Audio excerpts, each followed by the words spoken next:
to go down.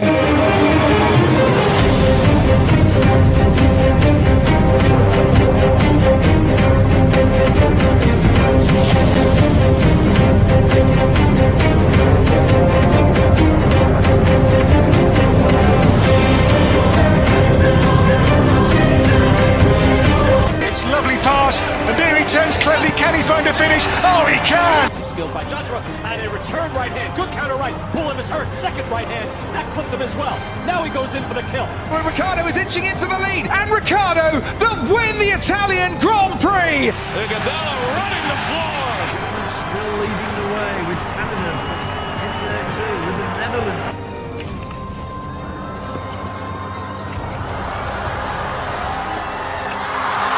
And Musa makes it 4 goals in 2 World Cup matches. The Monaco Grand Prix! Ricciardo triumphant in Monza. Through Bowden, Barrett, and an early touch and an excellent. Sports Orbit. We make the world go round.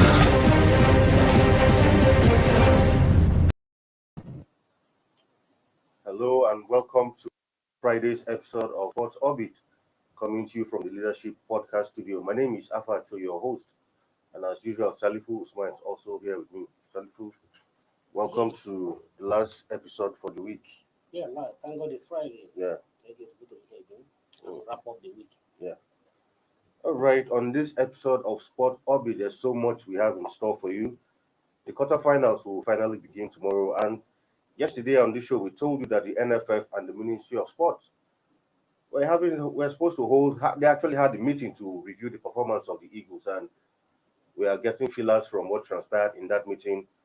There's plenty of we have in store. We have the invited players who have been invited for the African Women Cup of Nations qualifiers against Cote d'Ivoire.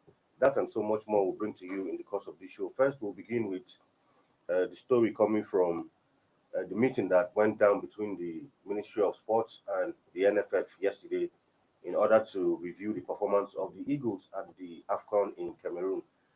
And we understand that the Ministry and NFF currently are at loggerheads about if Shoal Sinegwa continue as the Eagles coach.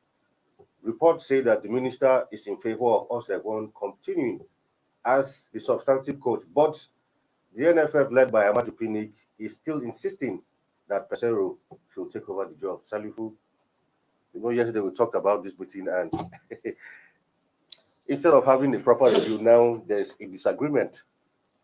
Yeah, yesterday when we talk about it, it is very wrong for NFF and the Nigeria the minister who even redeem themselves. But at the same time, if you remember in one of our editions in this program, I also say that the NFF are always a victim of their own decisions. Yeah. And what I say, the thing is coming out to play again. Remember the sudden announcement of Jose Peseros as the potential Super Eagles coach. And a lot of people say that the timing was very wrong. More importantly, that you have not signed the contract with him and announced him, and at the same time you are going for African Cup of Nations. That is they want to take you to the African Cup.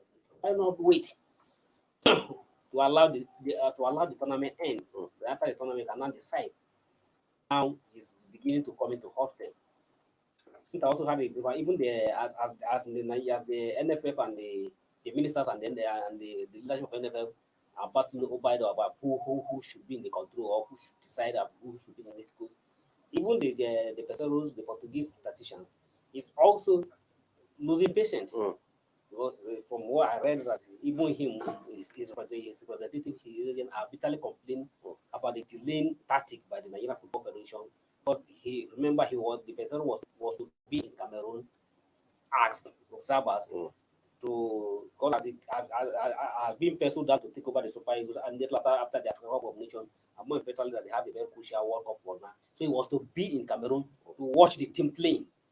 But that was not to be because the contract, he was not sure that he has begun the contract. The contract he has not signed an agreement with them.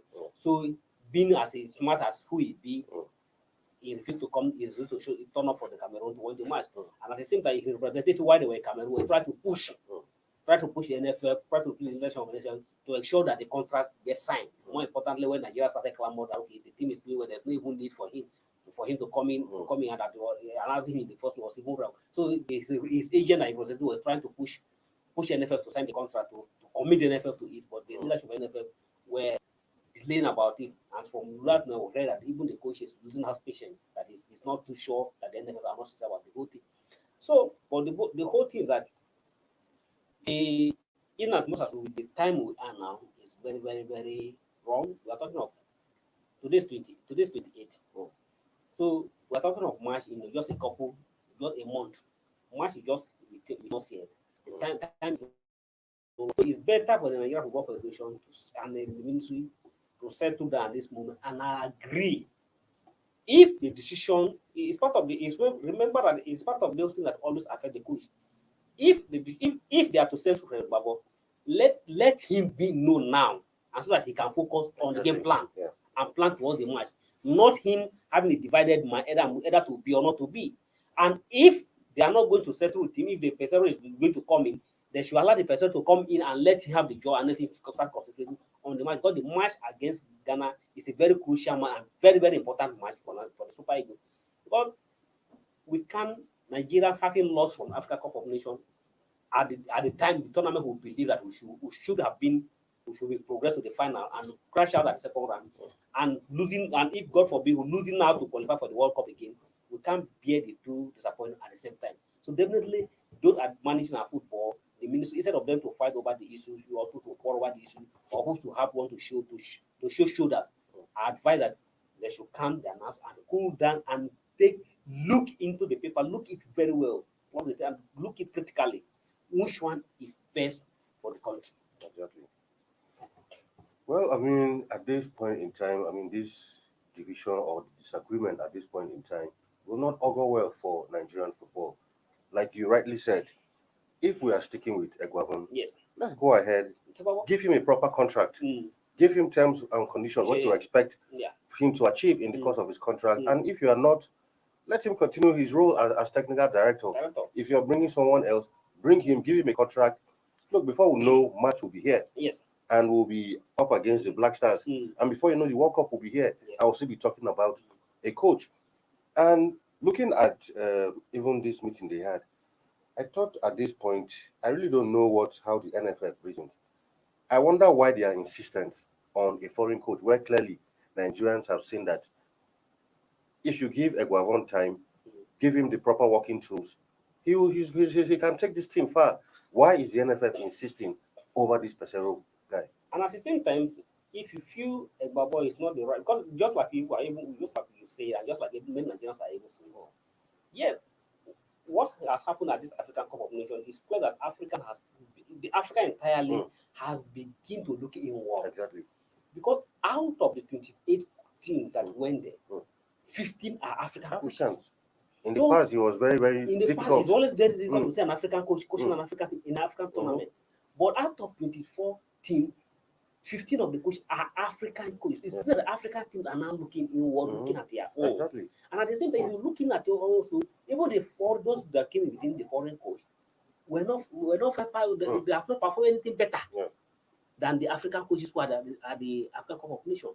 Okay, for instance, if you feel Egbaboni supported him, allowed now, instead of the time you are wasting now to debate or to argue to quarrel, you that I'm looking at the book, looking at it critically, okay, Egbabo, take this job, but this is what's going to be, this is what to be. If you are not achieving this, we are not achieving, you are going to this. And if you feel he need assistance, give him the opportunity and let him start looking and require what he needs and let him state critically what he needs to get the job done. So that instead of remember, even even getting to get that is why nobody can even blame Egbabo that he was a failure at this outcome, because the timing given to him was so very short. He never have a coach that went to a tournament without even having the 1 week. He can't even have the. Do I even say he never have coach who was going to perform any miracle? You never have 2 days training with the team. The team just arrived at Abuja and the rest team they are on play to Cameroon and they only have for 2 days. So there's no way you can even blame Egbabo if a team doesn't succeed. And I said, if now, instead of still trading on the same path, wasting all the time to debate, if you know you don't have what it takes to bring a Pesero by now, send it for Egbabo and ask him what do they require. Let him state critically what do A and B that he needed to get the job done. And if you require an assistant, you can also look in what Emmanuel Amunike is there. You can drag Emmanuel Amunike into the team to also be part of the coaches, so that the coaching can be fortified, and so that we have the match against Ghana. Is very forget that the Black Stars, in as much as the person who is already down is already down. The Black Stars at the group stage, and they already know their fate. Now they are preparing. They have sacked their coach. Now immediately they have sacked their coach. Now their target now is the match against Nigeria. So they are already strategizing. But instead of you to focus on the game, you are here debating already over who should be on to play. And I don't think we will have that time to discuss all these things now. To talk of who should be the next player or should go. All they need to do, if Ekpapa can still be retained on the interim base, so be if you don't have confidence in to give the contract to serve as a Super Eagles coach, still retain him as on interim base, and if you don't retain him as an interim base, you still want to go ahead with your plan. Bring the person role on time so that he has the contract and so that he will start the job. Absolutely. I mean, I hope the NFF and the ministry will resolve this issue. If you're giving Egbavon the job, give him the job and let him start planning for what lies ahead for the Eagles. Away from that, now to the Morocco 22 African Cup of Nations qualifiers, where coach Randy Waldrum has invited Oshoala, Plumtree, Okpara Nozie, and 22 others for the all-important clash versus Cote d'Ivoire. The Super Falcons and the Lady Elephants will tango over 2 legs for one slot at the African Cup of Nations, to be hosted by Morocco in July. Shalifu, whole list of 35 players, so many players here. I mean, we can't start mentioning all, of course, but remarkably, Esther Okoronko is here, Francisca Ortega, Desire Okpara Nozie, Vivian Ikechukwu of Rivers Angels, Juliet Basi, Uche Nakanu, Asisa Oshoala, and of course the lady who recently switched alliance to Nigeria, Plumtree, is also in the clash for this one. Quickly. Well, 35 players, that is so much. Imagine the 35 players for just a two-legged affair of match. But definitely, the list will be trimmed down. These are part of the progress, these are part of the run, and sometimes the coaches don't even know what they are doing. Okay, you have a short time. Well, remember the same Super Falcons have a training about a month ago in Abuja here. So there was not a tournament. That was December 9th. They invited all the players to come and train. I believe that by then, almost over a training of over 2 weeks or 3 weeks, they're about when they training. So a good coach should by now have penciled down who and folks to look into, instead of now inviting another 35. Almost like you are going to play a friendly.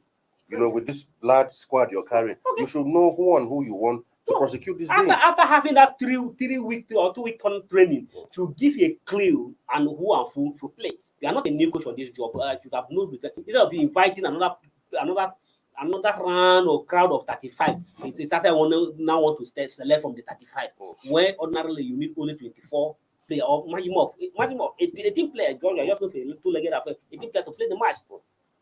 So, well, in as much as most of the players you listed are just most of them are regular faces, except some of the new inclusion. And at the same time, the match against Cote d'Ivoire is very important. Remember, the Cote d'Ivoire stop us from qualifying from the Olympic. So, any team is as good as their last result. The last match between Nigeria and Cote d'Ivoire has edge over Nigeria. So definitely Nigeria should be prepared for this match and ensure that it's a game that they must prepare well. Because if we must prefer to go and defend the African Championship title.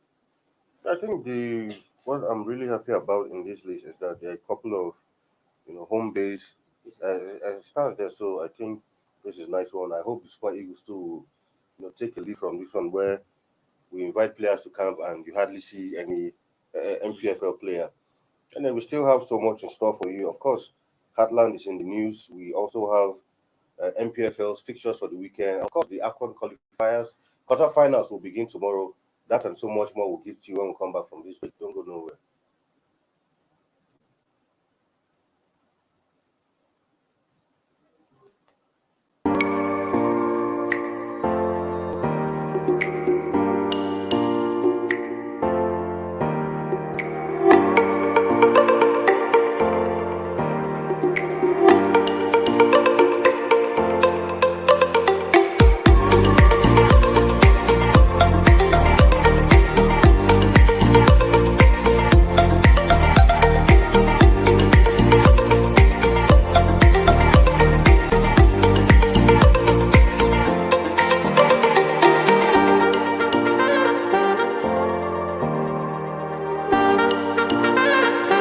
For sponsorship and advert placements, please contact 080-3688-6158. Last Word Leadership Podcast Studio. You have the last word.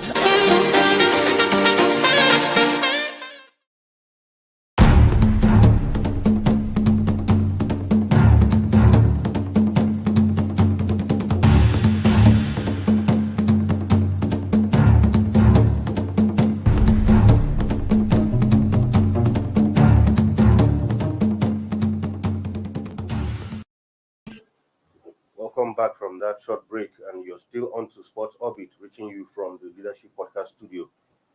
Heartland FC of Owerri is once again in the news. I think some time ago, even on this show, we discussed about how they are still owing a former coach of theirs his salary arrears, and he had to cry out, and up till now, nothing has been done. And now the report we are getting is that the LMC has given Heartland 24 hours to clear salary arrears of their players. Heartland has been owing players and coaches for a while now. Talifu, we keep hearing of these issues over and over again in the NPFL.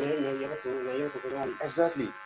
And when we hear about players moving on to places like Malta, Cyprus, some people say they shouldn't move. But, I mean, people play football. This is what they live on. This is what they use to sustain themselves and their families. And you're playing, doing a job, doing what you love, and not getting paid. How do you expect them to replicate, to give you a good result? You know, that is how do I call that? The result of what you get when things are not done properly. And just like you are going to use that, remember, I'm not looking to the person that you have to work for. Once you tell you that enough of the Nigerian player, you're not allowed Nigerian players to move into the playing obscure league again. Oh. But you're not allowed the players to play at the front, but the league at your own domain, you are not be able to supervise it and manage it and to ensure that the player get what is due for them. How can somebody play ball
It's about to go down.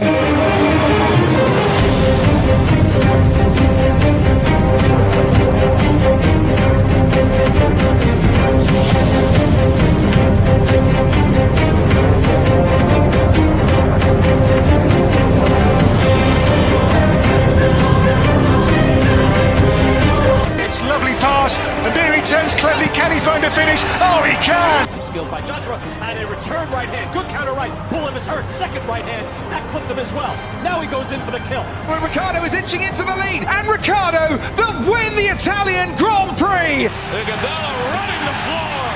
Still leading the way with Canada in there too, with the Netherlands.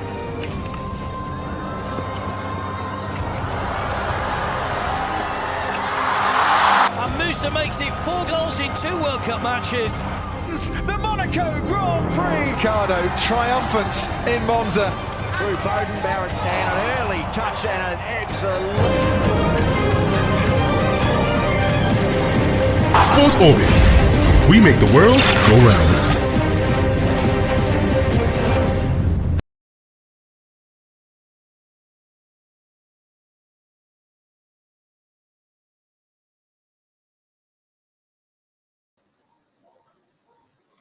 All right, welcome back from that sudden break in transmission due to some technical hitches. But we are back. Before we went on that break in transmission, we were talking about Heartland and the salaries owed players and officials. Salifu, you were making a point.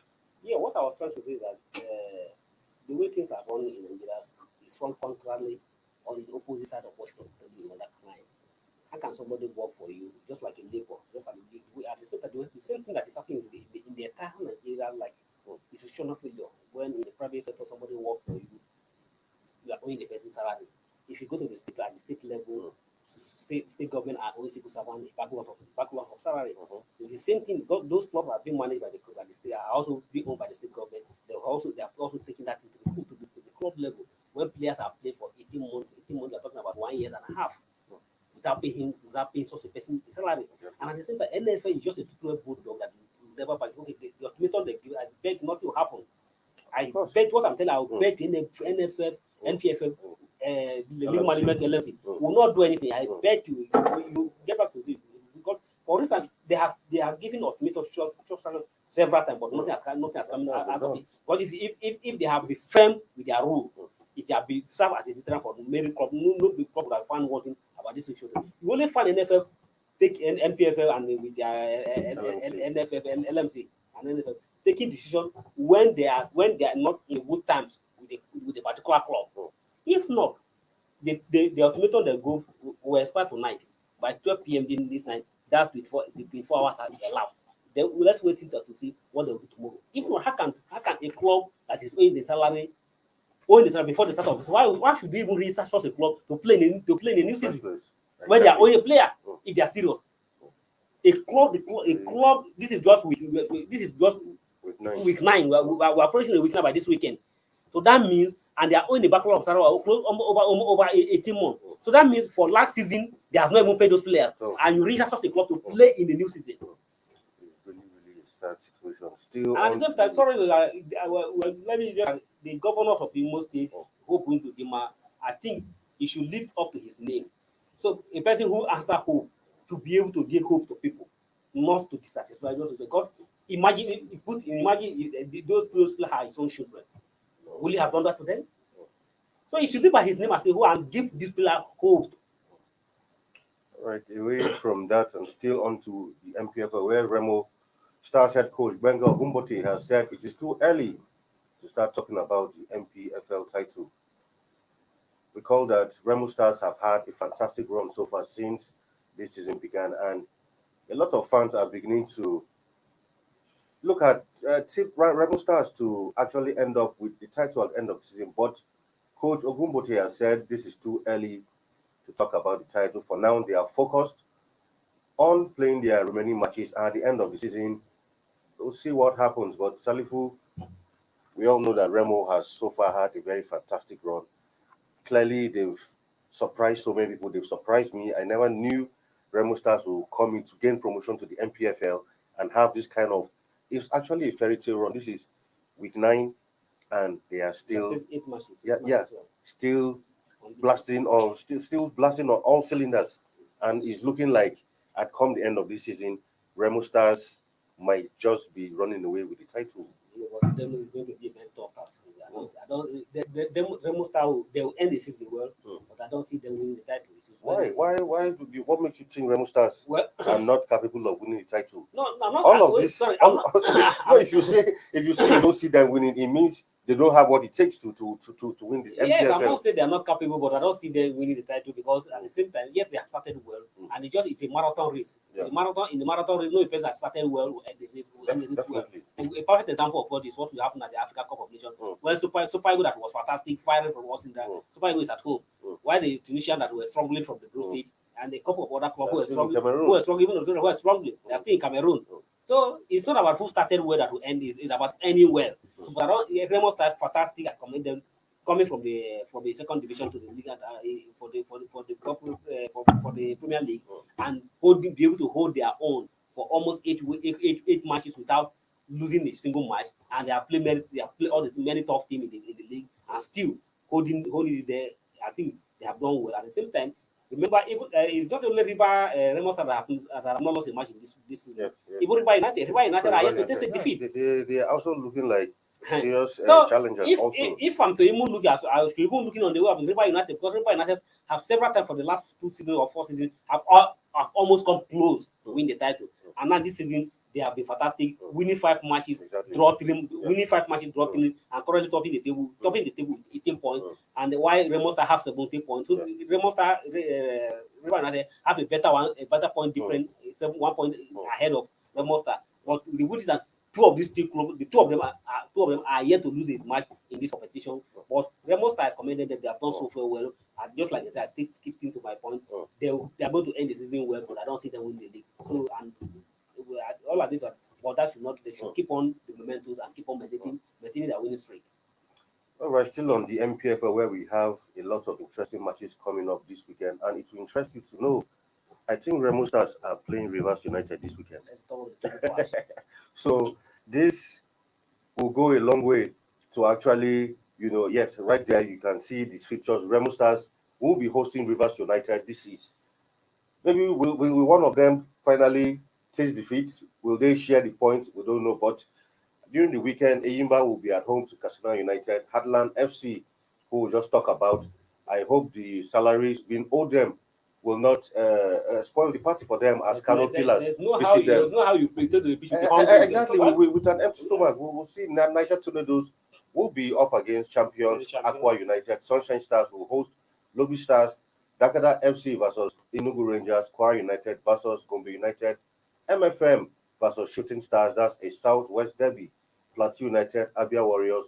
Remo Stars, like we told you earlier on, Rivers United, and Wiki Tories will also be at home to Nasarawa United. Salifu, interesting matches. Yes, interesting period. Then just like you say, and but the top of the table and the top of the class is just Remo Stars versus Rivers United. So those two teams have everything to play for. Because if you lose, that means if Remo Stars lose, that means they're going to River United widen the gap. Of course, go 4 points ahead of them. And at the same time, you also remember that those behind was also climb on top of you. And at the same time, if River United also lose, that means Remo Stars will climb over and with 2 points ahead. So these two teams has everything to play for in this match. Remo Stars are at home and River United are playing away. So definitely, at least if as a football fans and football lovers, the best place to be at this weekend is to be at the to go to and watch the Remo Stars because it's going to be a very titanic class, very interesting class. At the same time, other teams. So the table is right there. I mean, Remo Stars and Rivers United are actually both on 18 points. Enugu Rangers in 10th place with 15, Eyimba with 13, Plateau United 12, Wiki Tories 12, Nasarawa United 12, Lobby Stars 12, Aqua United champions 11, and Aqua United make up the top 10. And looking at Rivers United and Remo Stars, it will be interesting to know that among these two clubs, I mean, from recent research, it shows that these two clubs are like the clubs that have seen some good financial injection Governor Wiki has been doing a fantastic job with Rivers United. Same for Remo Stars. So you see, you cannot take away the influence of money in football. If you pump money into a club, there's always that tendency for the club to do well. You know, just like you say, there's nothing. Money is the key word here, and football is all about money. Yeah. There's no how player welfare matters a lot. A lot. And when you are even playing, you are not even sure that your salary is coming or it's going to come. Not to even talk about additional motivation that's supposed to follow. So how do you play? But those two teams you mentioned have everything going well for them. River United, Governor Wiki, the current governor of Rivers State is doing well and trying to support the team very well. And they must have been a privately owned club. And the owner of the club know what it takes to manage the football club. Yeah. And fantastically, he has done perfectly well. For me, by Nigeria standard, he has surpassed every expectation. Has perfectly done well. And that's what the Remo Star and at the same time, they also have the service of one of the best coach, one of the best local coach in the region of Bengal. So definitely these two teams, I saw definitely say two teams would definitely maintain this top position for a very long time. Because if you really like, even though whoever lose, no matter the end of no matter the outcome of the match between these two teams, the two of them will still maintain that. Will still maintain whatever the outcome of tomorrow's matches on Sunday matches. Two of them will still remain on that 2-1 first and second going for the next one. Whatever is the outcome of the other matches, because the gap between them and Rangers won. Rangers will still maintain their top position where they are. So why those two teams still maintain where they are? So, but definitely, just like you say, very fantastic team, and let's see, because it's going to be a very titanic fight for this two sides. Everybody wants to take a point from that match. All right, still away from the NPFL and straight to the AFCON, like we told you earlier. Quarterfinal fixtures of AFCON are all ready, and tomorrow action will resume once again in Cameroon, where we'll see quarterfinal games take center stage. Cameroon will be up against Gambia in that one, while Egypt will play Morocco. You said if you have the fixtures, can we have them? A lot of people are looking forward to this Egypt-Morocco clash. Then, of course, Burkina Faso will play Tunisia, Senegal, Equatorial Guinea. Interesting thing about Burkina Faso is coming to the competition, same for Equatorial Guinea. A lot of people didn't really give, especially Equatorial Guinea, plenty of chance. But here they are in the last 8. The way the surprise two teams in this last 8 is Equatorial Guinea and Gambia. Absolutely. Gambia, this is even their first tournament. Yeah. And then the quarterfinal. And Equatorial Guinea, so far they have performed well, get to the quarterfinal at the expenses of even Mali. Yeah, exactly. You know, teams who are traditional powerhouses in Africa, but Equatorial Guinea have completely, ceased to show that, African football is really growing and things are definitely changing. So fantastic! It's going to be a very tough clash. That Cameroon will take on Gambia, and it's good that from everything look well for Cameroon to progress to the next one. But if you are already the Gambia, you definitely do that your own risk. Exactly. But definitely Cameroon have everything, having the home support and everything. They have everything against the Gambia to progress to the next one. But the Gambias will not be just pushovers. Of course, the North African derby, Egypt, Morocco, that will be a very tiny clash. And just like I read, Musawa said that he's ready this time to give everything to win the African Cup of Nations title. I think he won the title before although Cameroon, his country has won this one time, but he has not put his own hand on African gold medal. And he said that he would like to add that gold medal to his medal collection this time around. That they were very close in 2017 when they lost to Cameroon in Gabon. But he said this time he's trying to put everything into this game and to ensure that they win. But but for him, he need to do more, because even their match against Cote d'Ivoire, they escaped by whisker. If not for that, the match ended on a penalty shootout. And if not because the Manchester United players who I wonder what he was trying to do. Miscalculated. To play a stylish penalty in that kind of high caliber game. Are you Jorginho or Bruno Fernandes to go? He was so careless without penalty. As if nothing was at stake. So let's see how it goes. But at the same time, even the West African derby between Senegal and Equatorial Guinea, is another West African derby is going to be very, very tough one. Burkina Faso and Tunisia, those two teams, ordinarily, if you were judging by what they play at the group, you would have expected them to where they are today. But luckily for them, see the way they are. At the same time, too, I want that Burkina Faso has to be very, very careful against the Tunisians because they are very tricky, just like the way they play against Nigeria. So Burkina Faso has to be very, very, very careful if they must still remain in the competitions against Tunisia. All right, before we leave the studio, one more story. Danish giants Copenhagen have signed Nigerian midfielder Paul Mukairi from Turkish club Antalyaspor on a contract until the end of 2025. Once again, another Nigerian player moving from Turkey to Denmark. Although I haven't heard too much of him, but it's good that we keep hearing of these players doing big things. And thankfully enough, he's a midfielder who can also be deployed on the right flank and can also play as a striker. Yeah, it's a positive development. Congratulations to the players. And also good. I hope that he'll be able to develop. Copenhagen is not a small team. Yeah. It's not a small team. It's small. So maybe we'll begin to see him by the time progress and we'll begin to see him watching in the Champions League where in Champions League or Europa Cup. So congratulations to him. Congratulations to him. We hope that performance will catch the eye of whoever takes over as the new Super Eagles coach. Well, viewers, it's been wonderful bringing this show to you in the last 30 minutes. Salifu, once again, thank you for being in the studio with me here. Thank you so much. Viewers, tomorrow the AFCON resumes quarterfinal matches. Of course, we also have MPFL matches. It will keep an eye on those ones. And on Monday, when we come back here, we'll give you a complete review of all that went down during the weekend. For now, until we come again on Monday, my name is Afacho, your host, and it's bye-bye from here. Happy weekend. Thank you for watching. For sponsorship and advert placements, please contact 080-3688-6158. Last Word Leadership Podcast Studio. You have the last word.